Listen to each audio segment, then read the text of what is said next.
Ingat, bangun aset dulu, gaya hidup itu nanti, ya, ketika sudah punya cukup.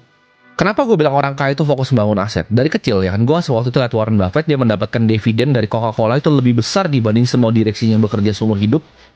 Di situ gue tahu, oh, gue bermimpi di situ. Bagaimana ya kalau suatu saat Timothy yang waktu itu masih kecil, masih SMP, dia punya 0,1. Waktu itu impian gue cuma 0,1 dari bank yang paling besar di negara ini. Wah, kayaknya nikmat banget tuh dihitung-hitung kan 0,1. Pokoknya harus berapa puluh juta lembar ya punya sahamnya. Oh, dividen dari segini kalau misalnya 2% atau 3% aja bisa membuahkan segini. Itu mimpi gue dari gue kecil. Gue nggak pernah mimpi mau pamer ke orang, mau pamerin ini, pamerin itu. Enggak. Mimpi gue pengen punya 0,1 dari perusahaan yang besar. Orang miskin itu pakai uang sebagai pelarian, gue sebutnya, dalam tekanan hidup.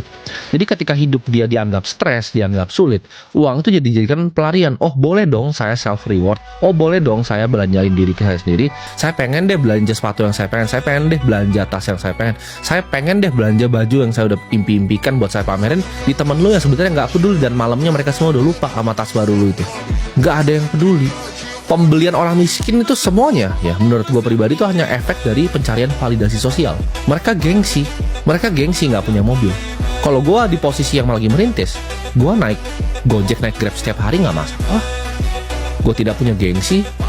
Zaman gue masih jadi wedding organizer, gue keliling-keliling jadi agen properti, gue naik ojek biasa-biasa aja gitu. Kalau perlu ke Jakarta naik Transjakarta nggak masalah. Gengsi di mana? Uang gue ratusan juta waktu itu naik Transjakarta.